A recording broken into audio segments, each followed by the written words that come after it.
get like a whole bunch of In 20 uh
Hello. Greetings from the Hildt. I'm Logan. I'm Logan, Christopher Logan Hildt. And this is my Jake Pendragon. co-host. Welcome. We had a bit of technical difficulties there. Sorry about that. Video's just about over. Somehow my entire stream got mixed up with a different one. I'm just getting used to all this, but we got it squared away, I'm pretty sure. It looks like we're up and running. Took a minute. We're going to add, we're going to take this off of here, and we're going to add Tiger to the stream. Greetings, Tiger. Welcome. hello. Yeah, we're squished because we. Do I need to get closer or farther away? I need to get closer. They're fighting for screen time. No, we're not fighting for screen. There it is. Oh, there it is. Not like anybody's watching anyway. So how do I? Okay. So we got some things planned today. A little bit. Welcome. We're going to be talking about Cobra Convergence 7. I will need my cheaters there in a little bit, but that's going to be all you, though. We're going to talk about things that we had on from the Hillt this week. But first, we're going to let Jake talk about some stuff that he's been wanting to talk about his birthday game tomorrow, which we're going to fix that live stream today. Hopefully, it'll start on time tomorrow. Alrighty. So, the campaign that we're going to be going off of tomorrow is actually very special to me. It originally was supposed to be a birthday one-off, but it kind of grew, and I really mean grew. Like, the idea of the campaign is I just wanted to play my original character, and the more we played this campaign, the more he kind of gained fame and all this stuff, and he became an integral part to the campaign setting in a way that even the ref here couldn't even think of, really. No way I could have predicted the way things went in that game, but that's the beauty of role play. Things happen, and you just got to roll with it sometimes. I mean, Jake went from lowly little noble without even any land to speak of, all the way up to third in command of the entire country. So, yeah, lots happened in that campaign. But, oh my gosh. Most of the reason why we haven't been able to play it until today is because we've been beta testing other modules and campaigns. Most notably, Haven's Run Adventures, which is something that's going to be coming out way in the future. I was going to see if I could find a picture of it, but Oh, hello, Red. I got to put it up is what the problem is. But anyway, in that campaign setting, I am going to be playing a paladin, who is my original character that I had created a while ago and have been working on for quite some time. I mean, his moniker is my moniker, Jake Pendragon. In description, he's a little 3-foot tall dragon type creature, but instead of scales, he's covered completely in fur, and also he's a little tubby. But I'd say a butt cup more than a little. oh, come on. Pot belly. Not your pot belly. He's a bigger pot belly than your pot belly. I know. Well, that game lasted a little over a year. Yeah. And we're still kind of playing it. And like, we're going to be playing some tomorrow. Yeah. It's just not an ongoing campaign anymore. Like we have an ongoing campaign that we started. We're going to be having our 7th session, not this weekend, but the following weekend on a Sunday. But at the moment, wow, that was some interesting noise coming from the tiger. What? I was just turning off the fan. Oh, it sounded like some rumbling animals or something. It sounded like you ripped a big one. I didn't want to say Thanks it. a lot. I was just turning off the fan. Did not want to say it. It was getting cold in here. I need to put my blanket on even. Well, you do that. Well, you don't have the fan, so you can't complain about that being on. Well, do you have anything else to say about Ben Canton? Ben Canton was a fun game to run. I'll say that. I started with a small module that I wrote and ran years ago, and I turned it into an entire campaign and combined it with another adventure that I'd written, and it just became. It took on a life of its own. Became a really, really cool campaign setting that hopefully through Hildt Books we're going to be releasing on Amazon.com and DriveThruRPG sometime next year. But that one's Yes, still, you failed to mention that we are making an advanced. We're playtesting the advanced version of Lenharrow. the enhanced edition. Yes, we're playtesting the enhanced. Yes, where Not with enhanced, just lifestyle characters. advanced. No, advanced. It's advanced. man. It's Dungeons and It's Dragons, an intermediate game that has advanced lifestyle characters in it. But advanced lifestyle characters don't set it into an automatic advanced game. Generally they are, but not always. Honestly, Depends on how powerful. Jake is really close to being advanced with how much damage he can do. We're playing epic style characters that can take out dragons, okay? I mean, that's how our last session, well, it didn't end, like a couple sessions ago, it kind of ended with Jake kind of making a dark shadow dragon just explode. And that was a really fun campaign. We had... Yeah, only after you got eaten. Details.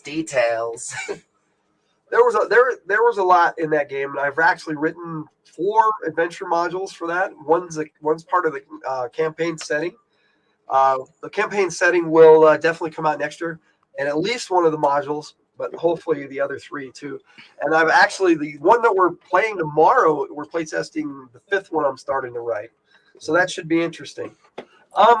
We're going to be talking about, in the video at the beginning, we had some slides of the old TV show from the 80s, the animated series called The Adventures of the Galaxy Rangers.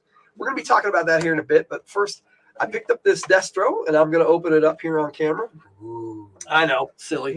But Destro, as Gung Ho is going to be the mascot for the G.I. Joes for Joe Takes, Destro is going to be the mascot for the Cobras on Joe Takes. So that's kind of how I see things. I just got to get this tape off the back. We just need to introduce Destro into the storyline, extended storyline here. Yes, because you want to join the Cobra Convergence. But yes, the Cobra Convergence 7 is going to be going on all next month. Beachhead from the Hildt tomorrow on Joe Takes.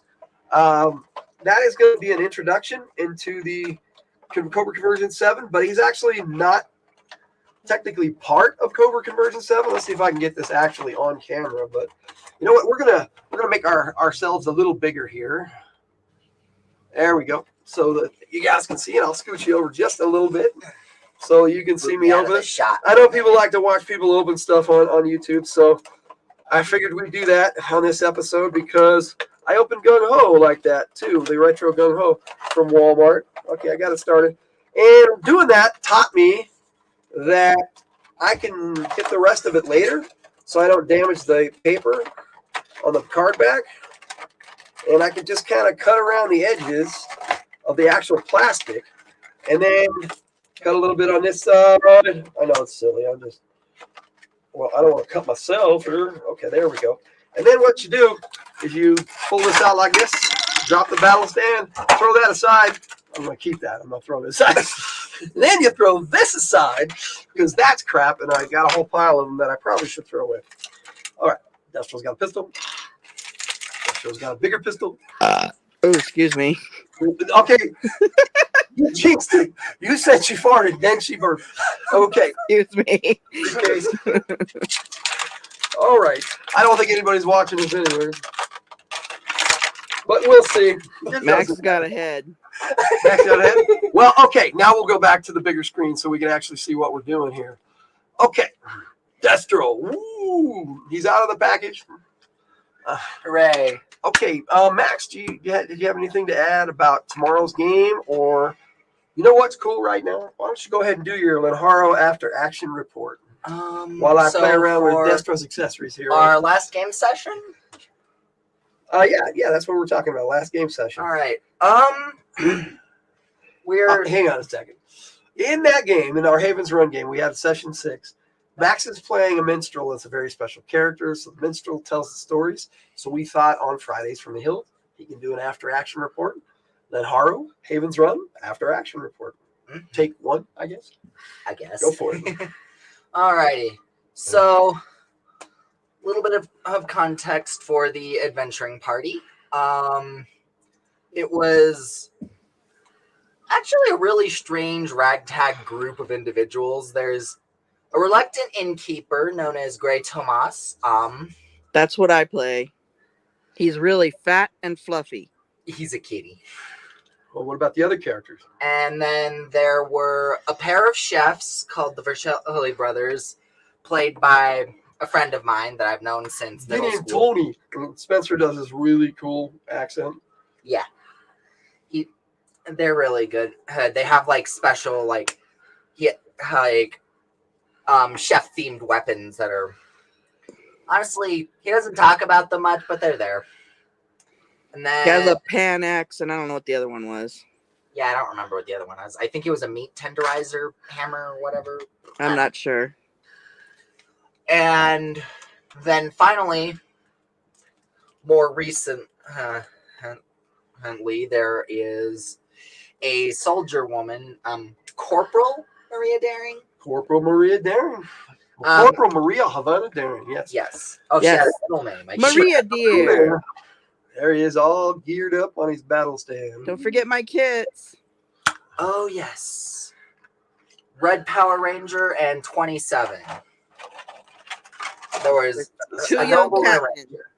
They're 2 young catmen played by my younger brother, who is in the chat right now as Red Power Ranger fan. Yes! 27. Hello! Welcome. Welcome, Red Power. He must have heard us. And then my character is a human minstrel by the name of Benson Manning Tarath. Most host players call him Ben. But, yes. The inciting incident for this campaign was that Ben was having nightmares every single night about an old shack that he had to go to. A haunted shack. It was haunted that we found out. But that's not what happened last session. Last session, we had figured out that the sheriff of the country was kidnapped by a group of knights who no one in the town particularly cared for.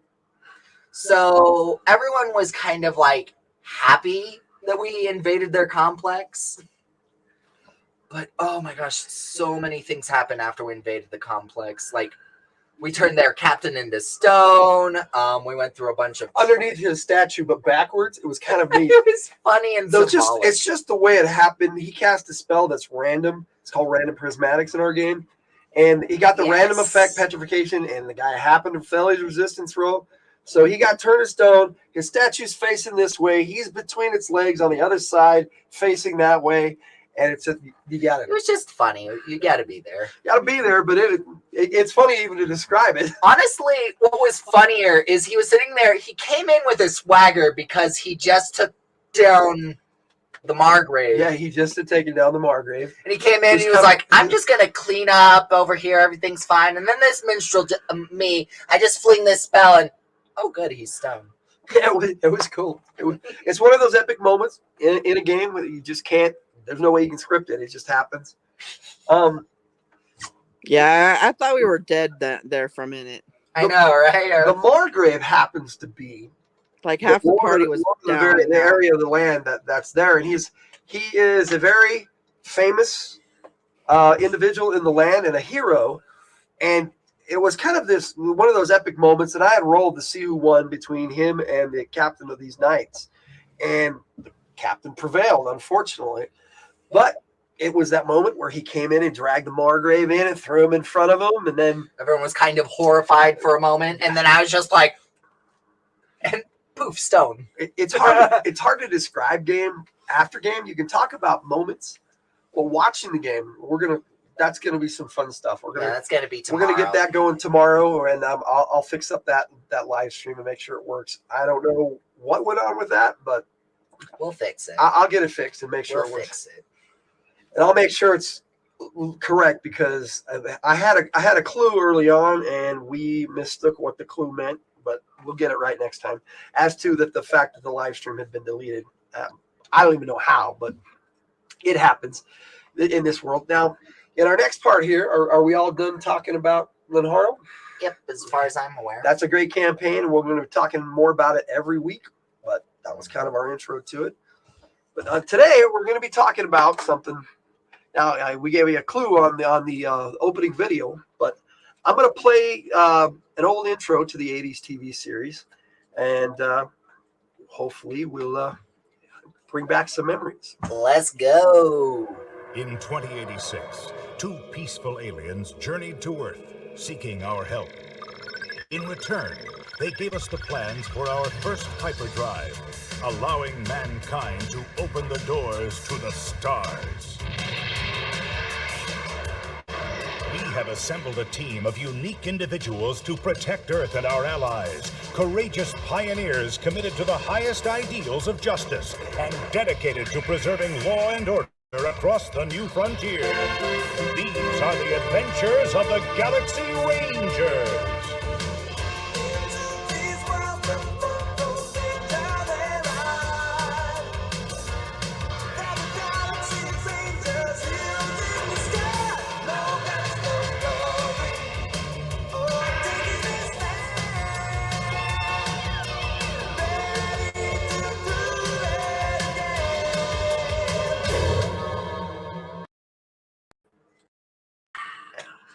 We'll figure that out.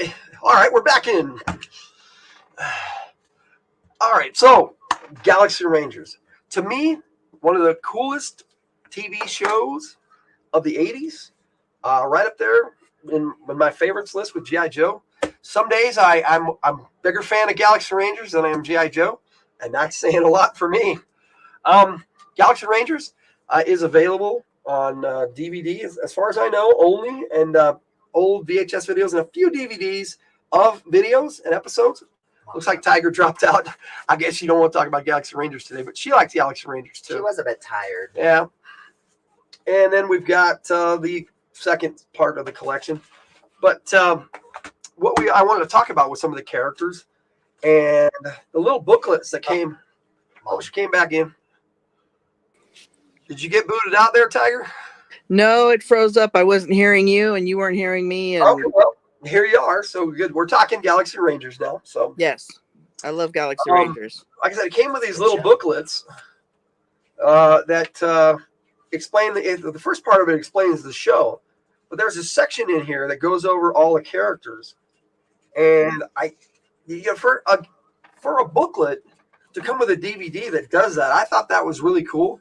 So it made me feel like I wasn't the only fan of this old show, but like I said, it goes over the characters. Like Captain Zachary Fox was the commander of of the team of Rangers. His wife got taken by the enemy on the first episode. It was really sad. They ended up getting her back partially, but she was left in a coma because of some kind of weird alien technology that kept her mind in a crystal. And the Queen of the Crown was the name of the leader of the enemies.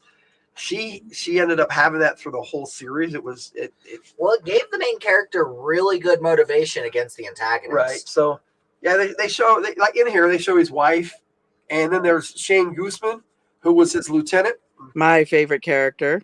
One of the cooler characters on the Shane show. Guzman, Zachary Fox. Let's go back to Zachary Fox. To Zachary. He was in the first episode. He got injured, and they had to totally repair the whole left side of his body.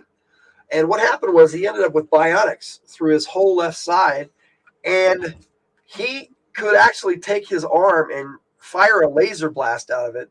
And what they would do, the Rangers, they were Series 5 Rangers. They never really explained what the levels were in the TV series. It seemed to me like they had an idea behind the scenes, but never actually got into explaining. They only made 36 episodes on the first season. And unfortunately, they didn't get picked up for a second season. I don't know why. I watched it all the time. Whenever things fall through the cracks. This is true. You never know what happens with stuff. But I never got to see it when it aired myself. Yeah, a lot of people did. And in LA, they stopped airing it after about 2 weeks. It was about 6 weeks in, and then they just stopped airing it. That's a shame. They never aired the second half of the season. But they would have to activate their badges in order to make their powers work, the 4 main characters. And so he'd have to activate his badge to fire what they called his Thunderbolt. And it was kind of cool. And Zachary, that was Captain Zachary Fox, but Lieutenant Shane Guzman, his abilities were all over the place. Oh my gosh. If he activated his badge, he could adapt to just about any situation. He's what they called a super trooper in that show. And it was kind of neat. There were others like him, but they didn't have the Series 5 implant. And so he encountered some of them in a few of the episodes. It was kind of cool. Yeah, didn't they go crazy or something? The Deus Ex Machina. Yeah, they kind of went. The time. You kind of talked over. Oh, sorry. That's okay. You're right, Shannon. Yeah, they the others kind of went a little crazy. Even the girl that was in love with him from that group, she ended up going with the other guy. Anyway, it was kind of weird. Also, Shane Guzman in that series. For a while there, he wore this black suit with a black hat. It was a lot cooler than his normal uniform. And sometimes they'd wear trench coats. Sometimes they good guys dress in black. On the episode, or where they were going, even. I think the best way to kind of imagine the Galaxy Ranger universe is to think sort of like Firefly, only still on Earth and a Western in space. But, it was also very militaristic. That's why it was very similar in a lot of ways to G.I. Joe. Which probably explains why they also had 2 specialists on their team. And one was a gal named Nico. And Nico, like I said, we had a lot of pictures in the intro video. But Nico had mind powers. She could not just see the future or the past, but she could sense certain things. She could sense danger. It was kind of interesting when she would activate her badge. Powerful telepath. Yeah, and she also was kind of a telekinetic too. She could actually activate a force field. And one time they combined all their badges together, and she actually drew upon all their power. It was kind of neat how they could do that. And she put a barrier around the entire ship while they were going through an asteroid field, a fiery asteroid field. They did a lot of really cool stuff on it. A lot of creative stuff. So what do you guys? The animation on it is I amazing. probably should have said, hey, what do you guys remember about Zachary Fox? I mean, we got one more character we'll talk about. We'll get to him because he's actually, last but not least, he's actually one of the coolest characters. So what do you guys think of Zachary Fox? I mean, he wasn't my favorite character, but I really liked him and his story arc with his wife. He also had 2 kids, which made that even harder and heart-wrenching. For an 80s TV show, I thought it was more than they normally went. The lengths they went to was a little bit more.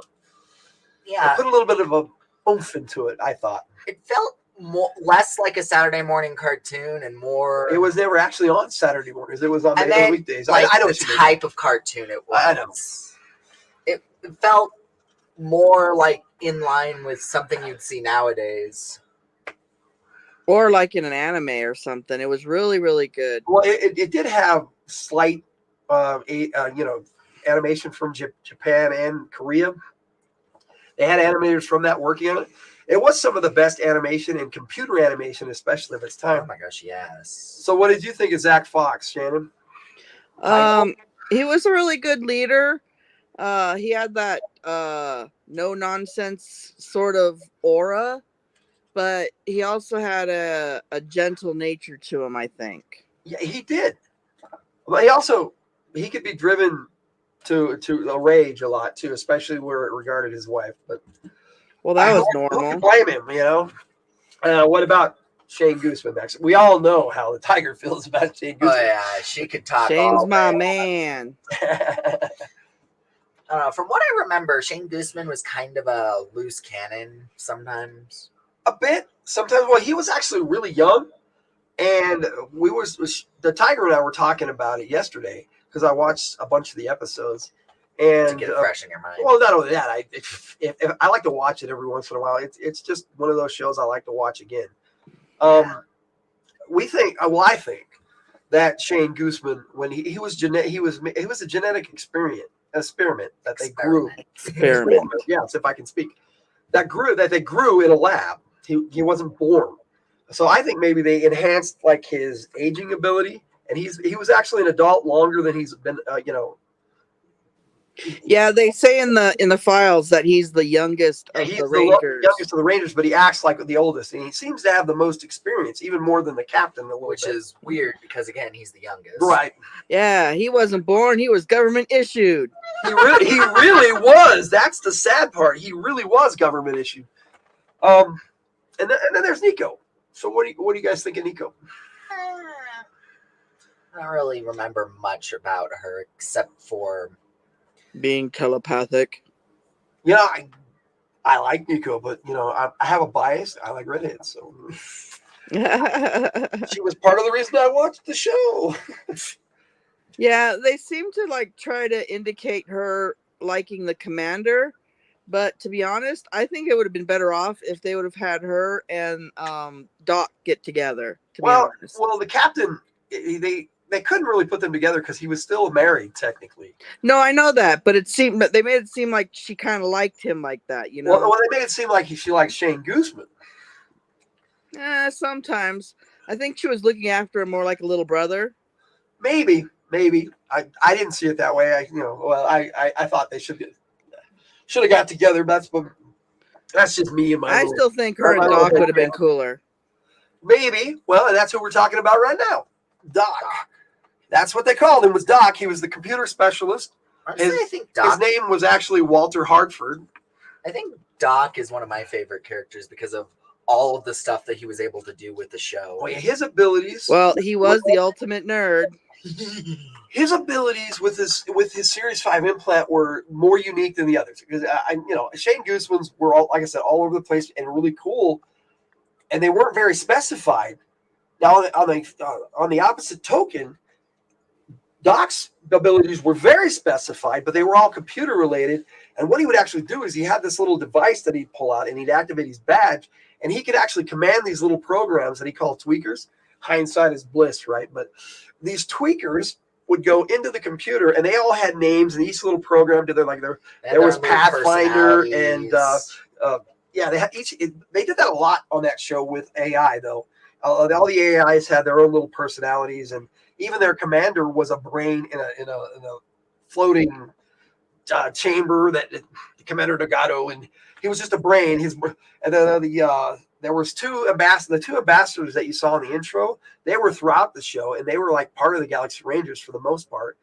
And the statement that the taller of the two, Waldo, made was that Commander Nagato had died years ago, and that only his brain unit has survived, whatever that means.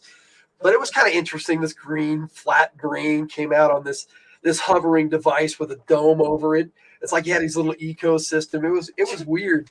And they only showed him, I think, like on one episode or two episodes. I don't remember him being in it that often, but very sci-fi. Yes. Then they had a character in there called Q-Ball that was like he was their super tech guy, but he didn't have abilities like Doc. But Q-Ball, and then there was Buzzwing. His creation was a android that ended up actually becoming a Galaxy Ranger. He earned his badge, but I don't think he was Series 5. I think he was like Series 3 or 4. Again, they didn't really define the series very well. Buzz Wang was their C-3PO. There's Dr. Just so you know. It was just a floating, on this side here, it was just a floating brain unit. It was weird. And then there's Commander Walsh. Commander Walsh I actually like Commander Walsh. There's so many little touches on this show that were He was a very lenient commander when it came to the Galaxy Rangers. And they insinuated sometimes that they used his DNA to actually create Shane Guzman. So technically he was his father. So Shane actually got away with a lot of stuff. I am your father. There were so many things where it's like, wow, in a normal, if it were anybody else, they would have been decommissioned. Yeah, well, Commander Walsh also would also go to bat for the Rangers. He'd always have their backs, and I thought that was neat. He was a good commander. There's somebody at our door. Yes, probably my package. I told you my package would arrive during our live stream. Anyway, there's the two ambassadors, Waldo and Zozo. And Waldo was the big tall one, and he was all super smart, and he was an Andorian, and that was their thing. In some ways, they were like space elves, but the space elves who were peacekeepers. They didn't do any war. And then little Zozo, man. Zozo was a Kiwi from the planet Kirwin, and they grew all sorts of food and stuff. I think they were. It was agriculturalists. But he was actually really tough, and he would like throw bigger guys around and hit Waldo's force field all the time. It was kind of neat, and he was a martial artist. That's what I thought was really cool. A little purple halfling martial artist. I hope they got that. And then they had some people on that show that were bad guys, kind of, and kind of not. I love Captain Kidd. Captain Kidd was he was like a pirate captain. He was kind of a bird man, and he had this little buddy called the Squeege, Squeegee, and me the Squeege, and that sat on his shoulder. But he had a bird man, so it's like he had a bird man, and we got our package. Thank you. But so in lieu of a parrot, as a pirate captain, he had a little furry monkey on his shoulder. It wasn't really a monkey, but it was a monkey-like monkey. Yeah, just set it over. Those are my dice for tomorrow. Cool. I got some dice. They ran into a few characters infrequently, but they would run into them more than once. And one of those characters was Maya, and they focused on her in this book because the season finale, Maya, over here if I get it right, there she is. Maya actually had this staff that spoke and could shoot things, and people would they'd say, "What kind of technology is that?" And then she'd be like, "I don't know," but it was kind of magic, but yet it wasn't. She'd have to recharge the staff. Sounded magical to me, but magic is just science. She'd zap people with electronic and cybernetic abilities, and the staff would say, "You are merely deactivated for the moment." So it was pretty in a prim and proper British accent too. But the main antagonist of the show was the Queen of the Crown. And the Queen of the Crown, if I can get this right, she was really serious and over the top and ridiculous a lot. And she kind of reminds me of the Queen from Snow White. Yeah, she did. She reminded me of Maleficent. Maleficent is Aurora. Maleficent is my ogre from one of my adventures, but Maleficent, yes. That's the wrong Maleficent. Snow White. Oh, the evil queen. I don't think the evil queen had a name. Wasn't that her name? No, Maleficent was in Sleeping Beauty. Yeah, okay. Maleficent was in Sleeping Beauty. I fall asleep during Disney movies. Snow White was just the evil queen. Anyway, what the Queen of the Crown would do is she would take, like with Zachary Fox's wife, she would take life forms and suck out their psychic energy, and she'd make what she called slaver lords. And the slaver lords were something else, man. They just, if I can get it on camera, kind of like a deity's avatar. Yeah, a deity's avatar. It was really kind of like an avatar. And these slaver lords would go around and command her troops, And then the Crown agents, they had this really cool set of armor, and some of those guys had the funniest lines. oh yeah. Doc would come up and go, "This is the Imperial Phone Company." And Apparently, they did give the evil queen a name. oh, Her name is Queen Grimhilda. You know, that's not in the book. It's probably from the original fairy tale, guys. Oh, you mean the Sleeping Beauty Queen? I'm talking Galaxy Rangers, and you guys went off on a Sorry, Disney so you were talking about. Mom brought it up. No, okay, I get you. No, she looked like Snow White's queen. Anyway, from Disney's Snow White. We could talk about some of the characters all day long. Now, the other booklet for the second season, the second half of the season, they were split up like they were 2 seasons because they had one had 34 episodes and the other one had 35, but it was still all 1 season, and it aired the first season. Some people say it's the second season, but it never aired that way.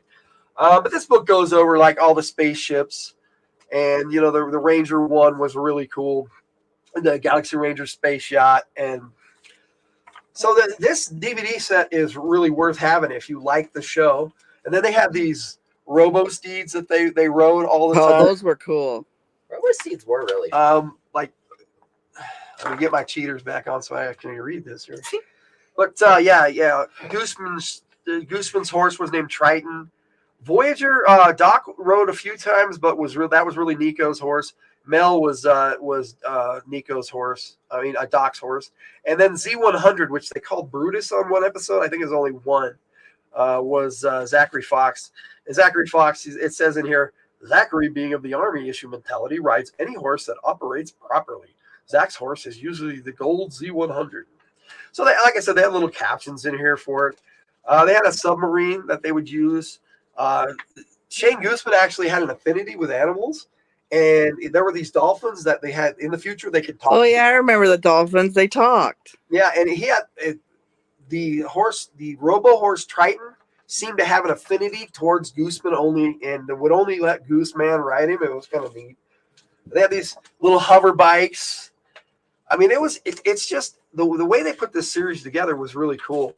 I mean, they go into detail of, like I said, their headquarters at Beta Mountain, and then the Beta Orbital Space Station, and then they had these battleships, like the Laredo, and the battleship Laredo was massive, but it was really cool. And had all these cannons on the front that would fire out, and they had an episode called Armada, where the Queen of the Crown actually invaded Earth, and they had to fight her off, and they showed the difference between the ships, and Earth ships were just really no match for the Queen of the Crown. It was kind of sad, but that was a really intense episode too. The Ranger 1, like I said, the Galaxy Ranger space yacht. What was cool about Ranger 1 was it could switch out the front of the ship to be different kinds for different missions. It had a different purpose. Like one had a science pod, one had a just a regular shuttle pod. One had a supply pod, an assault pod, and an ambassadorial shuttle pod. This is the one they actually used a lot because they had Waldo and Zozo with them. They had the land vehicle, the Ranger land vehicle. It was pretty cool. It hovered across the ground and went really fast. They used that in quite a few episodes. The one I watched yesterday was called Smuggler's Gauntlet, and they've rode that through all these tunnels on a different planet, and it was like streets set up through tunnels, and some of them would be out in the open with domes over them. And they had the bad guys crashing into the sides of the different pipes that they go into. It was almost like plumbing, but it was traffic. It was very interesting the way they set that up. Like I said, they had flying subs and the jet cycles. They even had this big old terrain vehicle, the Galaxy Ranger All-Terrain Explorer, and their spacesuits were they were like jumpsuits, so they had a little jetpack on the back. They could fly around in space, and the suits actually they could add little attachments to them, and they could do various things. It was a neat concept. The entire show was way ahead of its time, and I'm probably going to kick that dead horse to the grave. I agree, though. I feel sad that they only had the 1 season, because it seems like it would have been like a really cool, long-lasting series with the animation and stuff. I wish they had finished up the storyline with his wife, and they never were able to do that. The Well, only then you other- can say what happened in your own head canon. How's this that? is true, yes. And if I could ever write it, I would do so. This ship right here, the Iron Falcon, that was Captain Kidd's ship, and I like Captain Kidd. Captain Kidd and his pirate crew were in the very first episode in the whole series. They had a couple episodes with a little creature called a Pedulant that was kind of like a gnomish tinker. You look like a little elephant. Smuggler. Yeah, he looked like a little elephant. Easy. And he'd call them hummings and hummings and Easy. They had just so many intricacies in the dialects and everything for the aliens, and It felt like an actual living ecosystem. yes, it did. Like, it didn't feel like, oh, this is only here because the plot needs it. No. Just No, it had a lot of stuff like the slaver shuttle cruiser, and then the slaver fighters. The slaver fighters actually were very, very powerful, but the Ranger interceptors were just, of course, Earth technology. And the fighter was better, but the bigger ships, it seemed like the Queen of the Crown had them beat. They had to figure out a workaround just to get out of the situation where they were being invaded in the Armada episode. But the things they did in 20 minutes on that show, it seemed like back in the 80s, they did so much more in so less time. They pack a lot more action and adventure in just a little 20-minute cartoon. And with commercials, it felt like a half hour because it was with the commercials. But when you actually watch them back on DVD, there's like, it's only a 20-minute episode. It's like, it's hard to believe that it's only 20 minutes. a lot of modern stuff can do that too in less time. Like, a lot of modern stuff only has 11-minute run times. This is true. That's because people are YouTube trained. They just have so little attention span nowadays. It's What I liked about Galaxy Rangers, though, was that they didn't forget their races. Like, you would see another episode and you'd see some of the other races that previous episodes feature, and you're like, oh, hey, there's that race again. Or sometimes they'd have reoccurring characters. Like Captain Kidd was one that reoccurred a lot. And they're appearing like 2 or 3 episodes even. Ogizi. yeah, well, they also had like other Pedulants, the elephant people. And, they had all sorts of alien races. You'd run into. and they were always talking about the Queen taking over this one last race that they were trying to find. Gherkins. Gherkins, yes. Gherkin. People were trying to capture Gherkins It's because hard she to would define spin. exactly what gherkins were. We were trying to do that yesterday when we They were look watching. like caterpillars. Or roly-polies is what I concluded later on. I mean, you take it off. I'm like, oh, they remind me of roly-polies. So I think they were kind of a bug species, but they had a lot of those. They ran in one episode. They ran into a group of beings called the Trash with 2 A's in the middle, and they were just a hive mind mentality, and they would just go into a solar system and take everything. And so yeah, for an 80s TV show, and I'm gonna conclude on that note. On this note, I should say, for an 80s TV show, it was well done to the point where it should be a live action TV show nowadays. That's the way I see it. They could very easily make this a decent show nowadays. So it still holds up. I don't know. I feel like they'd ruin it. They probably would, but unless somebody who loved it did it, like me, maybe me. Yeah, here's hoping, right? Who actually owns the rights to Galaxy Rangers? That would be it's a hotel chain called, I got it right up here on the thing. It's like Ryman Hospitality Properties Inc. or something like that, if my mouse will work. That is it's weird. Ryman Hospitality Properties Inc.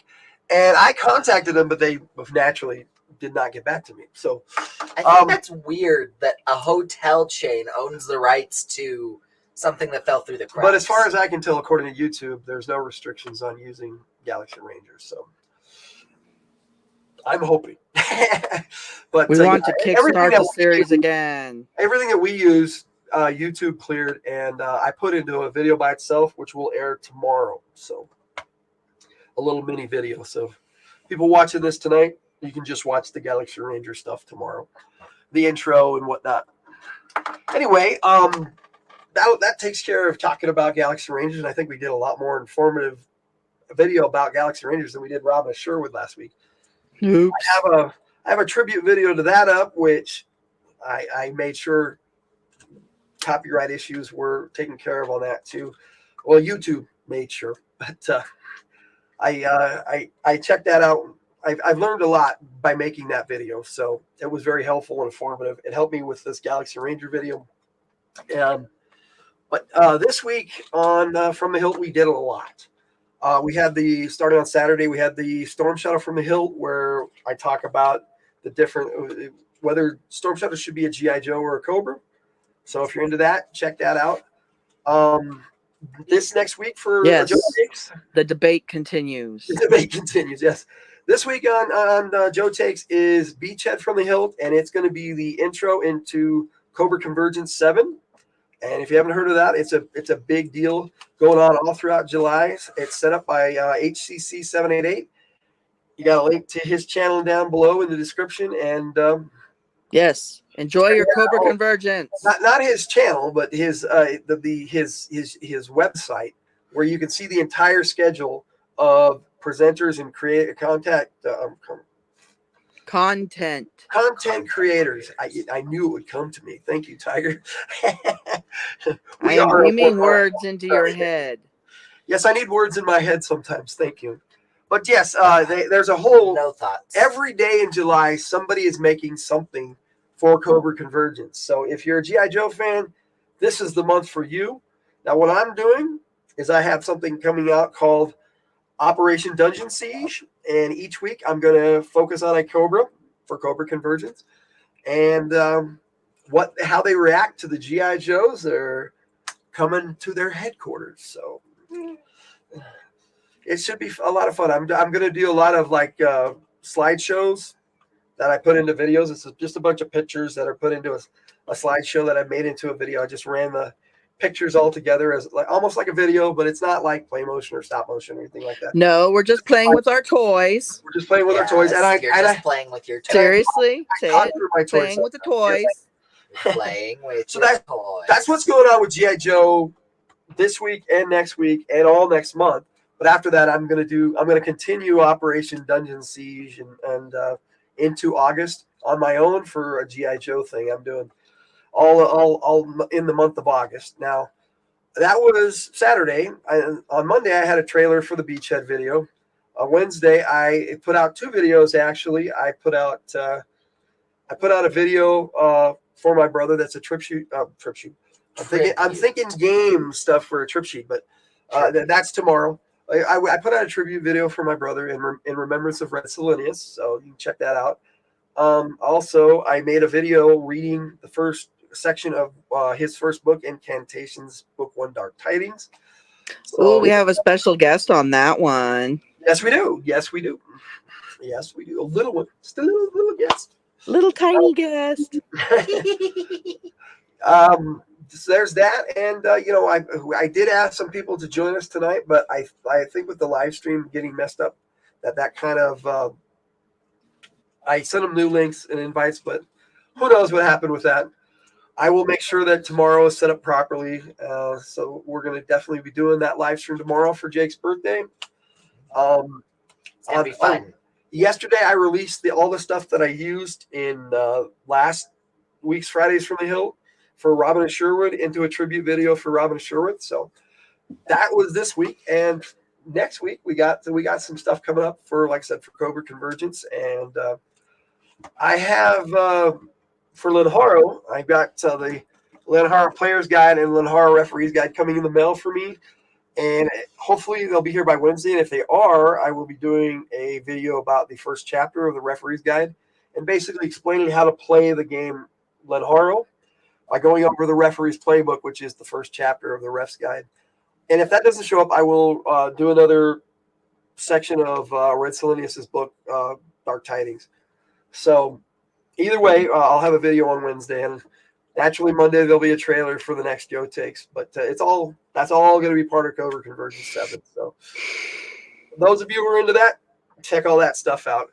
And I'm pretty sure that's all we got for you. Yep, that's pretty much time. Let me double check here, or are we about it? We're almost an hour in, so we did pretty good tonight. So I've gone over all the coming attractions, and except for next week.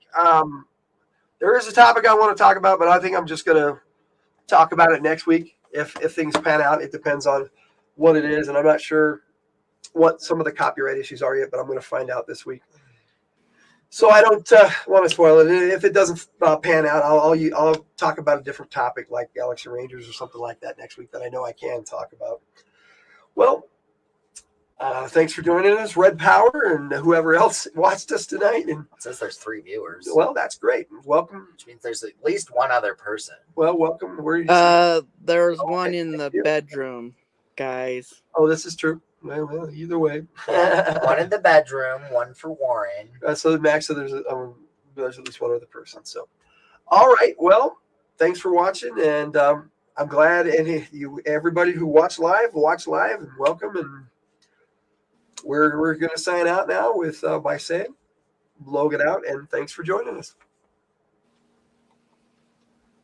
Didn't you have one more video? Yes, I did have. I'm sorry. I'm gonna play a little video to let us out here. The outro.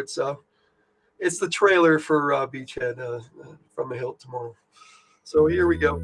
We'll see you later. Logan out.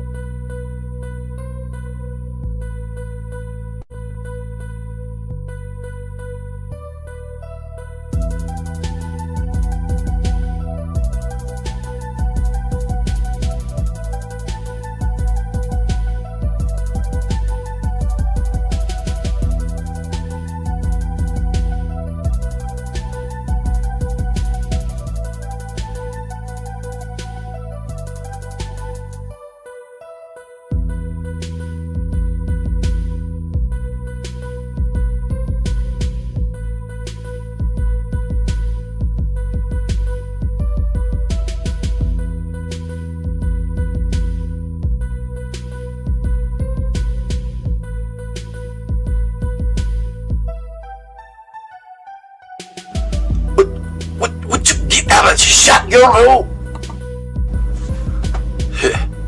Let's get all this lollygagging and picture taking done so we can go fight Cobra.